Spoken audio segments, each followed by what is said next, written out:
The message arrived on a Tuesday morning, and it changed everything humanity thought they knew about the universe.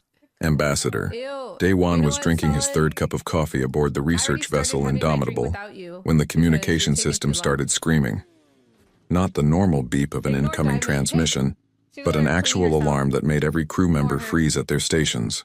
The signal was coming from deep space using frequencies humanity had never encountered before, carrying encryption patterns that seemed impossible. "Sir, you need to see this," said Communications Officer Jae Sung, his hands shaking as he worked the controls. "The computer is translating it automatically. I don't know how, but it's like the message is teaching our systems how to read it." Daewon set down his coffee and walked to the main display. The translated text appeared line by line, each word feeling heavier than the last. It was a formal summons from something calling itself the Galactic Council. They claimed to represent 47 advanced civilizations. They had been watching humanity for over 200 years, and now they wanted to meet. The message was polite but carried an unmistakable threat. Humanity had 30 days to send representatives to a place called Nexus Station. If they refused, the council would implement what they called containment protocols. The message didn't explain what that meant, but Daewon felt a chill run down his spine anyway. "Get me a direct line to Earth," Daewon said quietly. "Priority Alpha. The president needs to know about this immediately." 3 hours later, Daewon found himself in a virtual conference with the most powerful people on Earth. President Ji-woo sat at the head of the table, her face calm, but her eyes sharp. General Tae-yang represented Earth's military forces, his jaw set tight. Chief Scientist Bora had brought stacks of data analysis. Diplomat Young Mi was already reading through the message for the 5th time. "They've been watching us for 2 centuries, Bora said, highlighting sections of code hidden in the message. The signal contained proof. Observational data of Earth from 2647, including images and radio intercepts. This isn't a hoax. They're real, and they've been studying us this whole time. Why reveal themselves now?" asked Young Mi. "What changed?" Bora pulled up another screen. "We did. Specifically our quantum fold drive project. The message references it directly. They know we're close to achieving faster than light travel that could reach their space. That's what triggered this contact." General Tae-yang leaned forward. "This feels like a trap. They watch us for 200 years in silence, and the moment we might become their equals in technology, suddenly they want to talk? I don't buy it. I think they want to assess our capabilities before they attack." "That's a very human way of thinking," Young Mi countered. "Maybe they're genuinely interested in peaceful contact. We can't assume hostility based on nothing. We can assume caution based on common sense," Tae-yang shot back. "They have the ability to watch us without being detected for 2 centuries. That level of technology means they could wipe us out if they wanted to. The only question is why they haven't yet." President Ji-woo raised her hand and the room fell silent. "We need more information before we make any decisions." "Daewon, can the Indomitable's sensors tell us anything else about the origin point of that message?" Daewon nodded. "We've been analyzing the signal path. It came from a region approximately 800 light-years from Earth. Our telescopes show unusual gravitational readings there, consistent with a massive artificial structure. If this Nexus station exists, it's enormous, possibly the size of a small moon. A structure that large would require incredible resources and coordination," Bora added. "If they're telling the truth about representing 47 civilizations, they're describing a political entity unlike anything in human history. A true galactic government." President Ji-woo stood and walked to the window of her office, looking out at the lights of the city below. "We have a decision to make. Do we go to this meeting, or do we refuse and hope their containment protocols are a bluff?" "I don't think it's a bluff," said Min-ho, the strategic advisor who had been silent until now.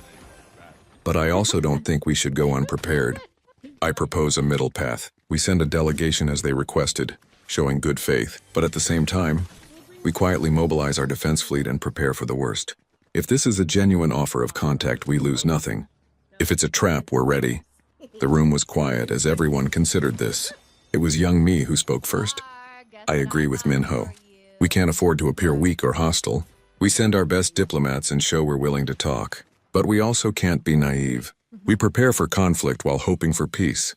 General Tae-yang nodded grudgingly. "I can have the defense fleet repositioned within a week. We'll spread them across the solar system, hidden but ready to mobilize if needed. And I recommend we accelerate the Ragnarok Array project. The quantum disruption satellites? Bora asked. Those are still experimental. We haven't even tested them at full power. Then we test them now, Tae-yang said. If this council has technology far beyond ours, we need every advantage we can get. The Ragnarok array is designed to disrupt fold space travel. If we need to defend Earth, it might be our only chance. President Ji-woo turned back to face the group. All right, here's what we're going to do. Dae-won, you'll lead the diplomatic delegation. Choose your team carefully. Young Mi, you'll help him prepare. Tae-yang, mobilize the fleet but keep it quiet. No public announcements. Bora, you and Minho will coordinate with Tae-yang on the Ragnarok array. We have 30 days. Let's use them wisely. The next 3 weeks were a blur of activity. Dae-won selected his team with care. He chose Hae-jin, a brilliant xenobiologist who specialized in theoretical alien life. Sung-ho, a security chief with experience in hostile environments. And Ji-hoon, an AI specialist who could handle any computer system they might encounter. Together, they would represent humanity to the galaxy. Meanwhile, across Earth's solar system, warships quietly changed positions. Hidden bases activated, the Ragnarok array satellites deployed one by one, forming a web of defensive technology around humanity's home. The public knew nothing. The news reported only that Earth was preparing to make first contact with alien life. A historic moment of peace and discovery. On the morning of the 30th day, Dae-won stood on the bridge of the diplomatic vessel Harmony as it prepared to depart. The ship was small but equipped with the best technology humanity could offer. It carried gifts, cultural archives, and messages of peace, but hidden in its systems were also encrypted military protocols and emergency defense codes. "We're ready to launch, sir," said the pilot. Dae-won took a deep breath and looked at his team. Hee-jin was reviewing biological data. Sung-ho was checking security systems. Ji-hoon was running diagnostics on the communication array.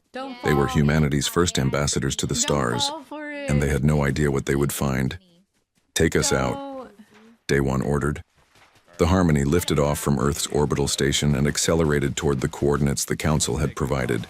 As they activated the quantum fold drive for the first time, reality seemed to bend around them. Colors shifted, space twisted, and then they were moving faster than light, heading toward a meeting that would determine humanity's future. The journey would take 7 days. On the 5th day, their sensors picked up something that made Dae-won's blood run cold. Nexus Station was exactly where the Council said it would be. A massive structure orbiting a neutron star, but it wasn't alone. Surrounding the station was the largest military fleet humanity had ever detected. Thousands of ships, each one larger than anything Earth had built. They said this was a diplomatic meeting, Sung-ho said quietly. "It is," Dae-won replied, though his voice was tight. "They're just making sure we understand who has the power here." As the Harmony approached the station, Dae-won sent an encrypted message back to Earth. 3 words that General Tae-yang would understand immediately. Activate the array. Whatever happened next, humanity would face it ready.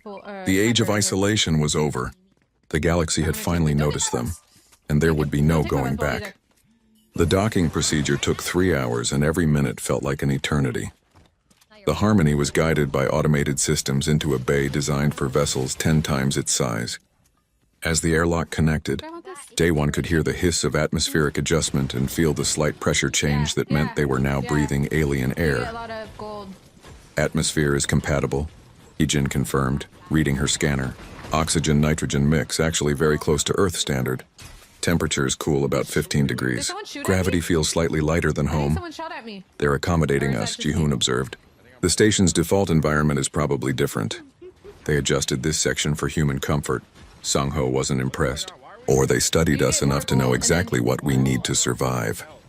Knowledge is power, and they have all of it while we have none." The airlock door opened and 4 figures stood waiting. They were unlike anything Dae-won had imagined. The tallest was made of what looked like living crystal, its body reflecting light in strange patterns. Next to it stood a being that seemed to be composed of flowing liquid held in a vaguely humanoid shape by some invisible force. The third looked almost plant-like, with vine-like appendages and a body covered in something resembling bark. The fourth was the most disturbing, a collection of floating geometric shapes that somehow conveyed the impression of a face. Ambassador Dae-won of Earth, the crystalline being spoke, and somehow Day One understood perfectly despite no visible mouth. A translator device, he realized. I am Speaker Thelmara of the Valorian Hegemony. Welcome to Nexus Station. The council awaits. The walk through the station was overwhelming. Everywhere Day One looked, he saw aliens. Hundreds of different species, each stranger than the last. Some walked on legs, others floated. A few seemed to phase in and out of visibility. But what struck him most was their behavior. Every alien that saw the human delegation stopped and stared. Some backed away. Others made gestures that the translation device couldn't interpret, but felt unmistakably hostile. They're afraid of us, He-Jin whispered. Look at their body language. Across dozens of species, the reaction is the same. They see us as dangerous.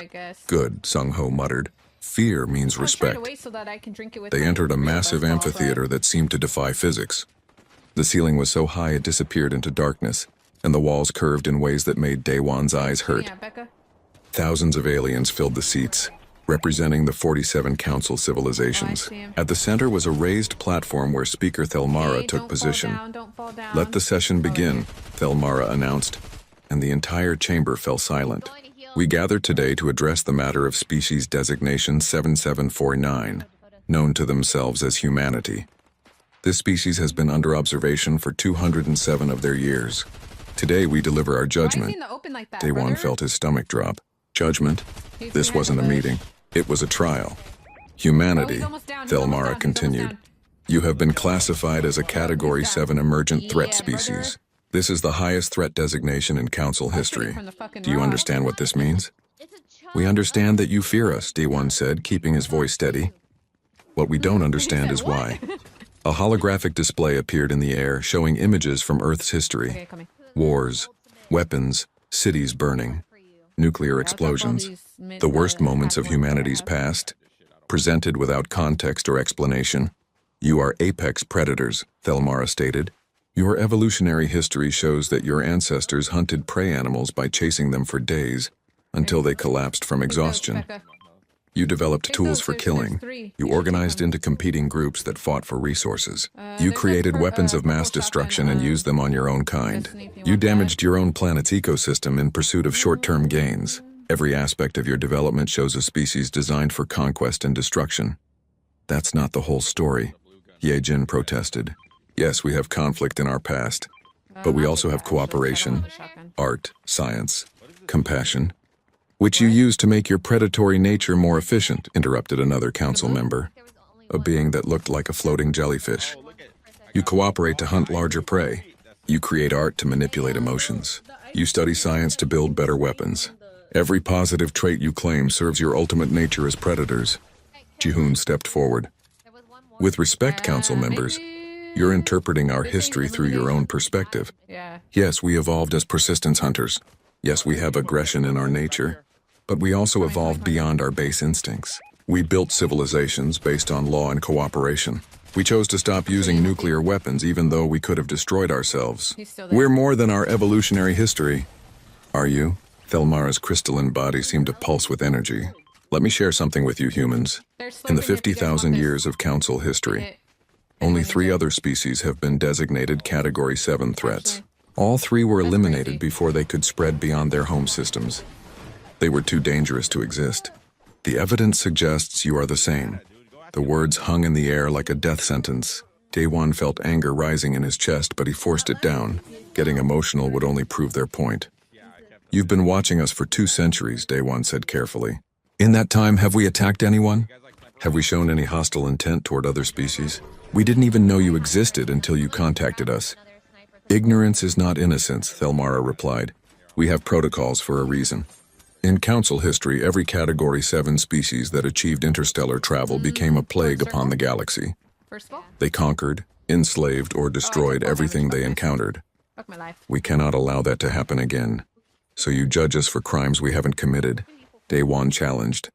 You condemn an entire species based on possibility rather than action? We base our judgment on evidence and experience, Thelmara said. But the Council is not without mercy.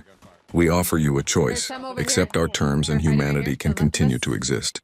Refuse and we implement containment protocols. The holographic display changed, showing 3 requirements. Day One read them with growing horror. First, humanity would undergo genetic modification to reduce aggression and territorial instincts. Second, all human technology above a certain level would be dismantled, and humanity would be forbidden from developing faster than light travel. Third, council monitoring stations would be placed throughout human space, with the authority to intervene if humans showed any dangerous behavior. You want to change who we are? Daewon said quietly. You want to lobotomize our entire species and lock us in a cage. We want to ensure galactic peace, Thelmara corrected. The Council has maintained harmony for 50,000 years by preventing the rise of predator species. We offer you the chance to join that harmony, albeit in a limited capacity. The alternative is complete isolation. We will surround your solar system with a quantum barrier that nothing can penetrate. You will never leave your home system. You will never contact other species. You will exist alone until your son dies. And if we refuse both options? Sung-ho asked, his hand instinctively moving toward his weapon. Then you prove our point about your violent nature, Thelmara said, and there was something almost sad in the translated voice. And we will have no choice but to consider more permanent solutions. The amphitheater erupted in discussion. Aliens debated in languages the translators struggled to interpret. Daewon saw fear in their alien faces, but also something else. Certainty. They had already made up their minds about humanity. We need time to consider, Daewon said. This is a decision that affects our entire species. We can't make it without consulting our people. You have 72 hours, Thelmara declared. At the end of that time, you will give us your answer. Choose wisely, Ambassador. The fate of your species depends on it. The session ended and the human delegation was escorted back to their ship.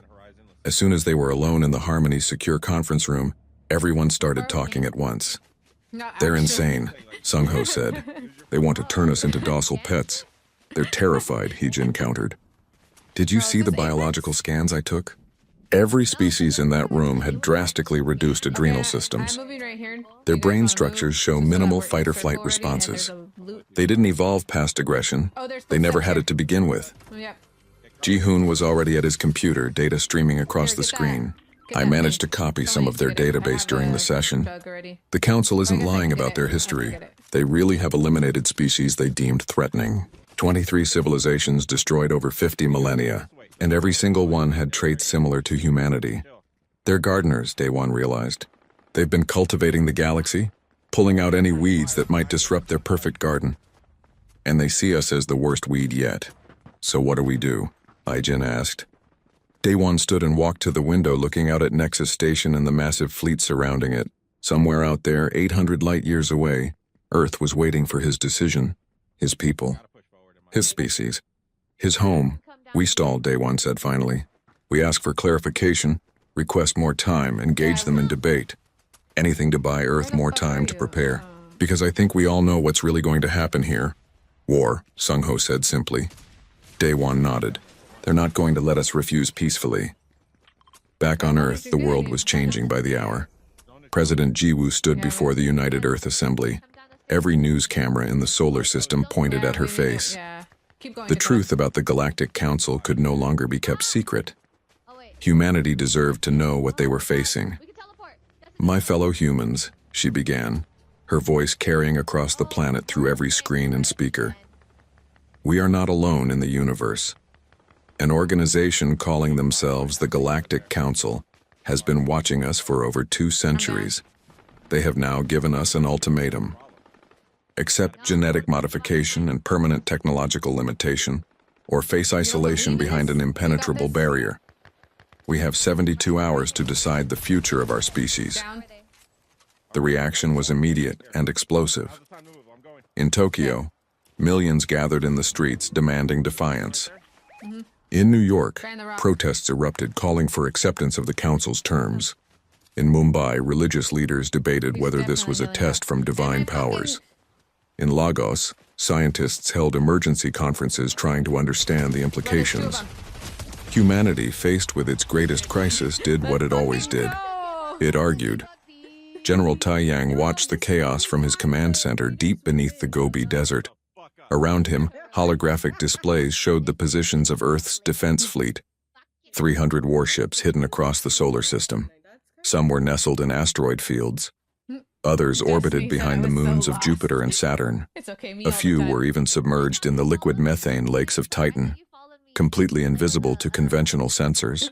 Operation Prometheus is fully active, reported his second-in-command, Commander Sumin. All ships report ready status. The Ragnarok array is online and calibrated. If the Council tries to attack, we can destabilize fold space in the entire solar system within 30 seconds. Good, Tae Yang said. But we need to assume they have countermeasures we can't imagine. What's the status of Project Ghost? Sumin smiled. Ready for deployment. The stealth satellites are in position around Nexus Station. If the Council makes any hostile move, we'll know about it before their own fleet does. Tae Yang nodded, but his expression remained grim. Intelligence estimates say the Council has at least 10,000 warships in that fleet around Nexus Station. We have 300. Even with technological surprise on our side, those are terrible odds. Then we make sure we never fight fair, Sumin replied. We're humans. We cheat. 800 light-years away, Ji-hoon was doing exactly that. While the official delegation prepared for more diplomatic sessions, the AI specialist had been busy hacking into Nexus Station's public databases. The Council's information security was impressive by Earth standards, but it had a fatal flaw. It was designed to stop species who played by the rules. I'm in, Ji-hoon whispered to Hye-jin, who was standing watch. The Council keeps extensive records of every species they've ever encountered. I'm downloading everything about the 23 civilizations they eliminated. What are you finding? Hye-jin asked.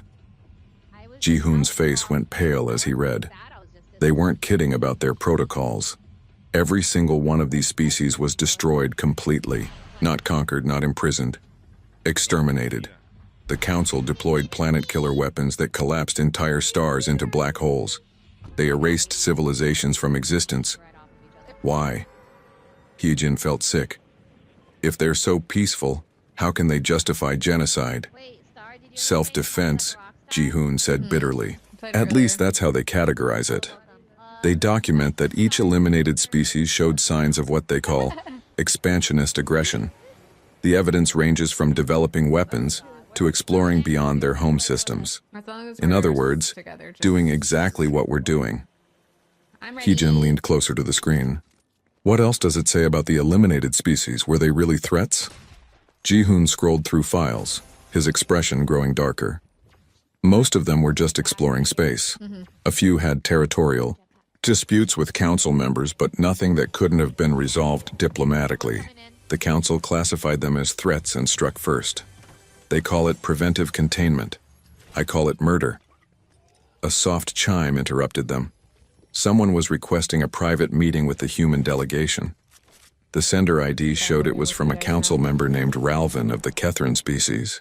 Should we trust it? Hye-jin asked. We don't have much choice, Ji-hoon replied. We need allies, even unlikely ones.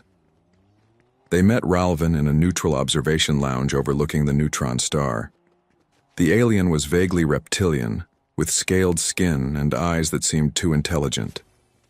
Unlike most Council species, Ralvin moved with a grace that suggested predatory ancestry.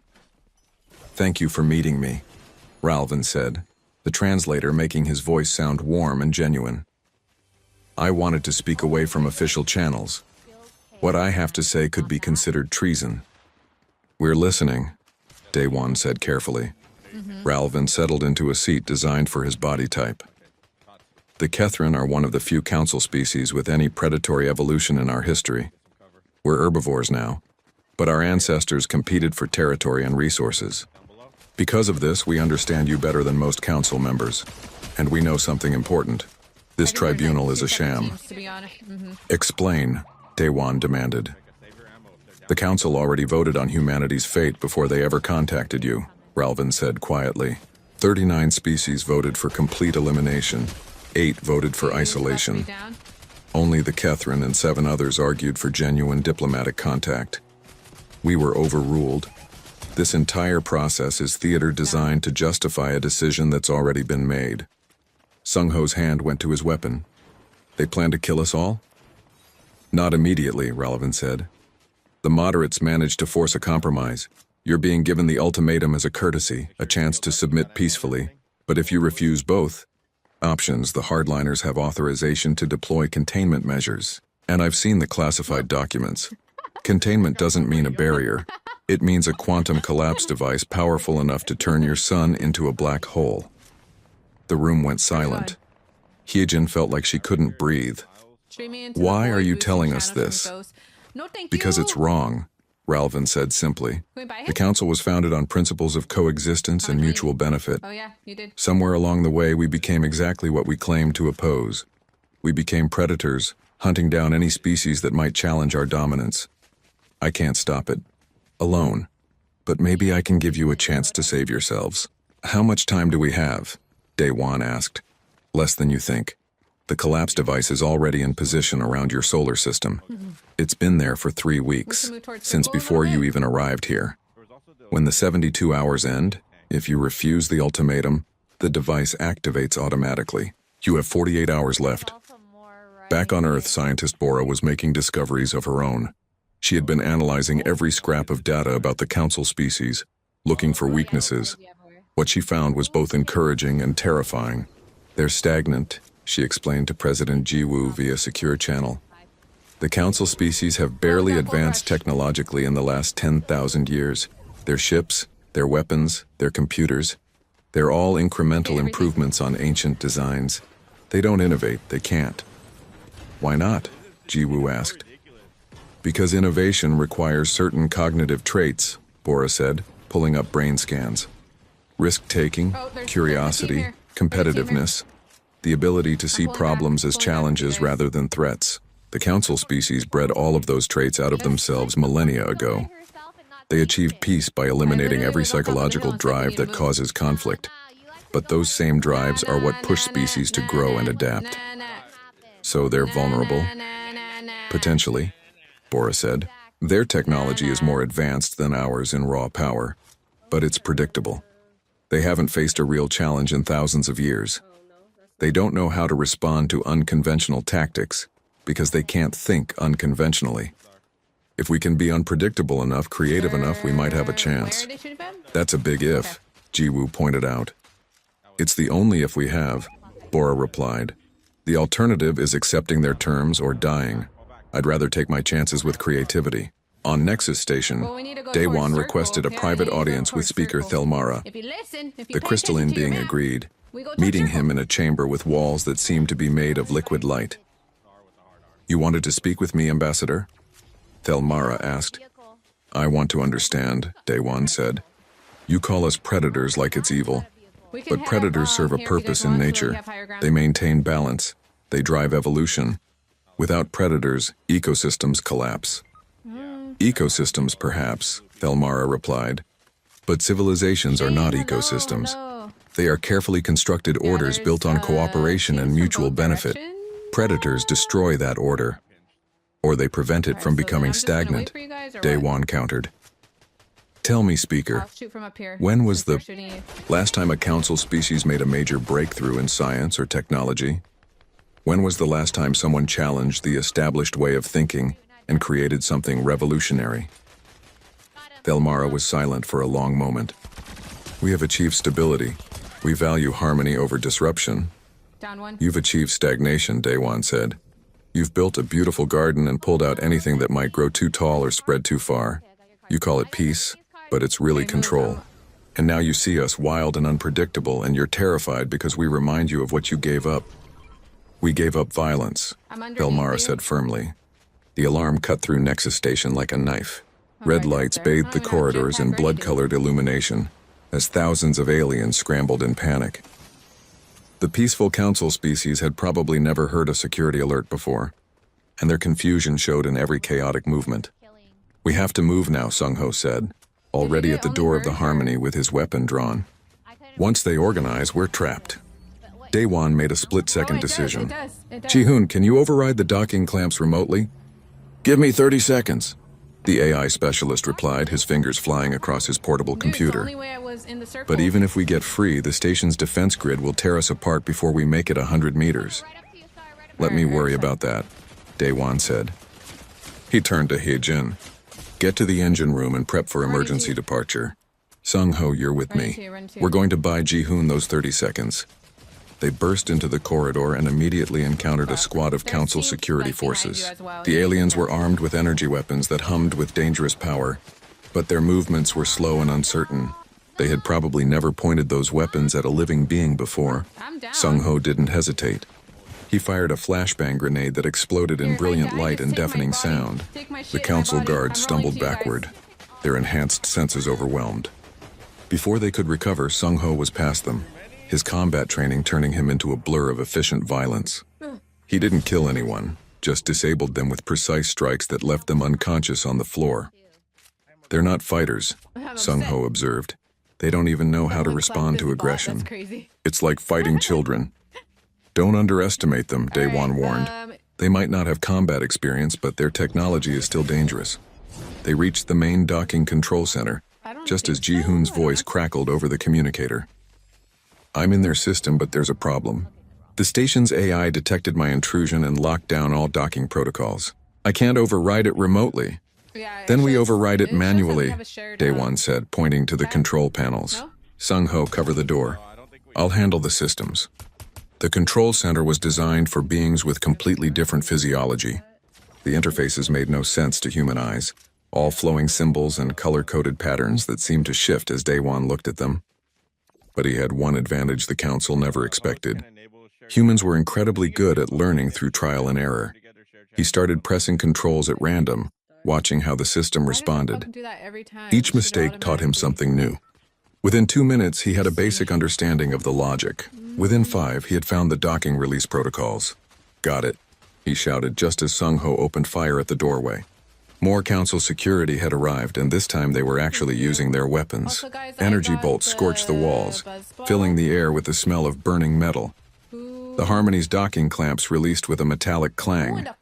Through the window, Daewon could see their ship beginning to drift away from the station. But they were still inside the control center, and more guards were arriving every second. Time to go, Sung-ho said, pulling a device from his belt. He threw it into the crowd of guards, and it exploded in a cloud of thick smoke that filled the corridor. Move! They ran through the chaos, following the route back to the Harmony. But the ship was already 20 meters away and drifting farther. The gap was too wide to jump. We're not going to make it, Daewon said. Yes, we are, Sung-ho replied, grabbing Daewon's arm and running full speed toward the edge of the docking platform. Trust me. They jumped together into the void of space. For one terrifying moment, Daewon felt weightless, surrounded by the infinite darkness. Then something caught him. A magnetic grapple line from the Harmony had shot out and attached to his suit. Sung-ho had calculated it perfectly. They were reeled in like fish, tumbling through the airlock just as council ships began powering up their weapons. Hyjin slammed the airlock shut and ran for the cockpit. Strap in, she shouted. This is going to be rough. The Harmony's engines roared to life, pushing the small ship away from Nexus Station at maximum acceleration. Energy weapons fired from the station's defense grid, but Hyjin was piloting like someone possessed, weaving through the incoming fire with impossible precision. How did you learn to fly like this? Ji-hoon asked, gripping his seat. I didn't, Hyjin admitted. I'm letting the ship's AI handle most of it and just providing general direction. Turns out our AI is way better at combat flying than the Council's automated systems. They've never had to optimize for evasive maneuvers. The Harmony dodged between larger Council vessels, using them as shields against the defense grid. Several times, Daewon was certain they were about to be vaporized, but each time Hyjin found a way through. We need to get a message to Earth, Daewon said. Warn them about the quantum collapse device. Already on it, Ji-hoon replied. I'm using a high-frequency burst transmission that should punch through their jamming. It'll take a few hours to reach Earth, but it'll get there. Will it be in time? Hyjin asked. No one answered. Back on Earth, General Tae-yang was watching his displays when the alarm started screaming. His orbital sensors had detected massive energy buildups around the solar system. The readings were unlike anything in human experience. Spatial distortions that seemed to bend reality itself. What am I looking at? He demanded. Commander Suman's face was pale. Quantum field generators, 12 of them, positioned in a sphere around the solar system. They're charging for something big. The collapse device, Tae-yang realized. They're already activating it. How long until it reaches critical mass? 20 minutes, Suman said. Maybe less. Then we activate Ragnarok now, Tae-yang ordered. That one's down, there's one more. Full power, all satellites. Over here. Disrupt every fold space signature in the system. The Ragnarok array came to life across the solar system. There's one more. Where's the Hundreds other of one? The last satellites simultaneously emitted pulses of quantum disrupting energy. The effect was immediate and spectacular. lot of Space them are itself down. seemed to ripple like water, and the Council's quantum field generators began to destabilize. One by one, the massive devices started malfunctioning. Their carefully calibrated energy patterns fell apart, unable to maintain coherence in the disrupted space-time. Instead of collapsing into a controlled singularity, they simply tore themselves apart in bursts of radiation. It worked. Sumin breathed. The collapsed device is neutralized. But we've got a bigger problem, said one of the tactical officers. The Council fleet is here. Sensors show 3,000 ships dropping out of fold space at the edge of the system. Tae-yang smiled grimly. Good. I was hoping they'd come to us.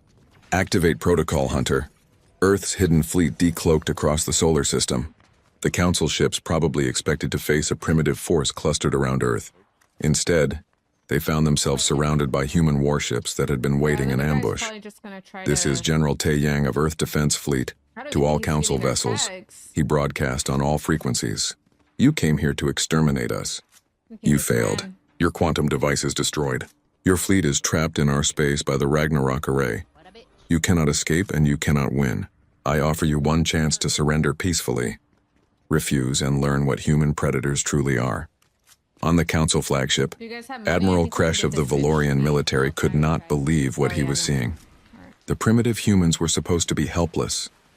The intelligence report said they barely had faster-than-light travel. Yet here they were, with advanced quantum disruption technology and a fleet that had somehow hidden from Council sensors. This is impossible, Kresh said. How could they have developed this technology? His science officer looked terrified. Admiral, I'm analyzing their quantum disruptors. The principles are completely unknown to Council science. They've developed an entirely new branch of physics that we never considered. It's brilliant and terrifying. Can we overcome it? Not quickly. It would take months of research to develop countermeasures. We don't have months, Kresh realized. We have minutes before they attack. Back on the Harmony, now safely away from Nexus Station, Daewon watched the live feed from Earth that Ji-hoon had managed to access. He saw the Council fleet trapped and surrounded. He saw Earth's warships powered up and ready for battle. And he saw something else.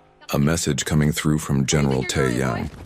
Ambassador Daewon, we have the Council fleet at our mercy, awaiting your orders. Should we destroy them? Daewon felt the weight of that decision pressing down on him. He could order the attack right now and eliminate 3,000 Council ships. It would cripple their military power and send a message to the galaxy that humanity was not to be trifled with. But it would also make them exactly what the Council feared. Violent predators who solve problems through force negative. Daewon said slowly, do not fire unless fired upon. We've made our point. Now let's see if they're smart enough to listen. On the Council flagship, Admiral Kresh received reports that human weapons were powering down to standby mode. They weren't attacking. They were waiting. Why? Kresh wondered aloud. They have us helpless. Why don't they finish it? Perhaps, his science officer said quietly. They're not the monsters we thought they were. Kresh opened a communication channel to the human fleet. General Tae-yang, this is Admiral Kresh of the Galactic Council Defense Force. I request permission to negotiate. 3,000 Council warships floated in Earth's solar system like captured prey. Their weapons were powered down, their shields inactive, their crews waiting nervously to see what humanity would do next. It had been 3 days since the failed attempt to destroy Earth's sun, and the galaxy was holding its breath. President Jiwoo stood before the holographic projectors in the United Earth Assembly Hall, preparing to address both her own people and the Galactic Council simultaneously. This would be the most important speech in human history, and she knew every word mattered. People of Earth and members of the Galactic Council, she began, her voice calm but filled with steel. 3 days ago you tried to exterminate us. You deployed a weapon designed to collapse our sun into a black hole. You did this not because we attacked you, not because we threatened you, but because you were afraid of what we might become. Well, here we are. You've seen what humans can do when pushed into a corner. Now let me tell you what we choose to do with that power. She paused, letting the moment build. We choose mercy. We choose dialogue. We choose to prove you wrong about us. Your fleet will be allowed to leave our system unharmed. But understand this clearly. The age of council supremacy is over. Humanity will not accept genetic modification. We will not accept technological limitation. We will not be caged or changed. We are joining the galactic community as equals, whether you like it or not. On Nexus Station, the emergency council session erupted in chaos. Aliens shouted in dozens of languages, their translators struggling to keep up. Speaker Thelmara tried to maintain order, but the foundation of council authority had been shattered. "This is outrageous," declared the representative from the Valorian hegemony. They defeated one fleet. They cannot stand against the combined might of 47 civilizations. We should mobilize every ship we have and crush them before they spread. And how well did that work last time? Ralvin challenged. They destroyed our quantum collapse device like it was nothing. They trapped our entire expeditionary force using technology we don't even understand. They could have massacred 3,000 ships and chose not to. Maybe it's time we accept that we're dealing with something we can't simply eliminate. Ambassador Daewon stood to address the council. He had returned to Nexus Station under a flag of truce, and this time the guards gave him a wide berth. Members of the council, you based your judgment of humanity on our past. Let me tell you about our present. Yes, we evolved as hunters. Yes, we have violence in our history. But we also have something you seem to have lost. We have the ability to grow, to change, to become more than we were. You looked at our worst moments and assumed they defined us. You never looked at our best. He activated a holographic display showing images from Earth. Hospitals where humans worked tirelessly to heal the sick. Schools where knowledge was freely shared. Art galleries filled with beauty created for its own sake. Scientists collaborating across cultures to solve problems. Volunteers helping strangers in need. This is also humanity. We are capable of terrible things, yes. But we are also capable of wonderful things. You want to know what makes us dangerous? It's not our weapons or our aggression. It's our refusal to accept that anything is impossible, including peace with you.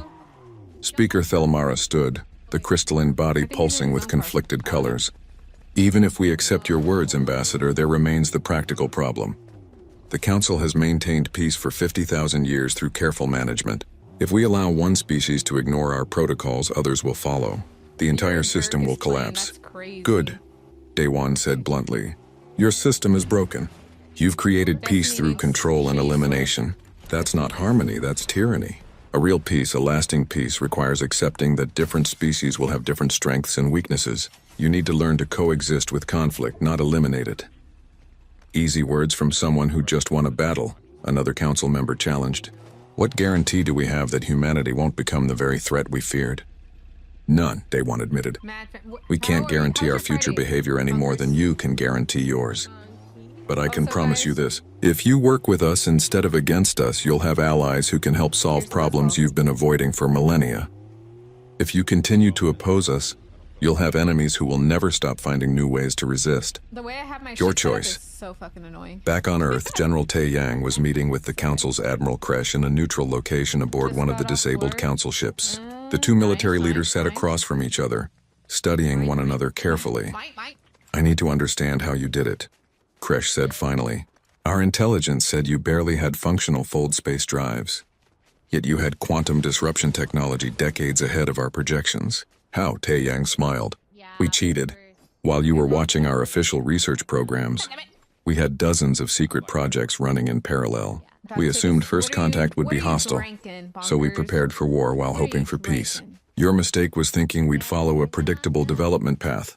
You lied to us, Kresh said, though there was something like admiration in the translated voice. We practiced operational security, Tae Yang corrected. There's a difference. And frankly, given that you were planning to exterminate us, I'd say it was justified. Kresh's alien features somehow conveyed shame. For what it's worth, I argued against the extermination order. Many of us did. But we were overruled by those who feared you most. Fear, I understand, Tae Yang said. Fear makes you cautious, and caution keeps you alive.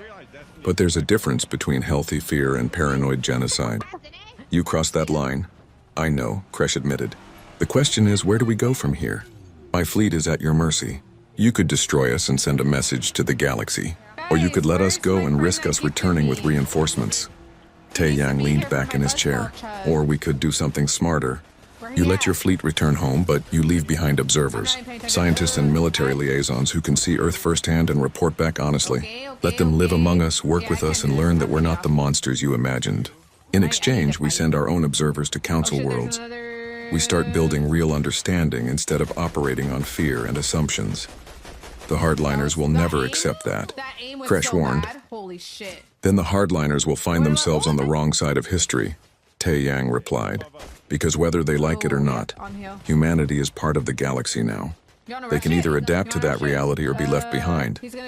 On Nexus Station, the council's vote was finally called. The question was simple. Would they accept humanity as an independent sovereign species with full rights?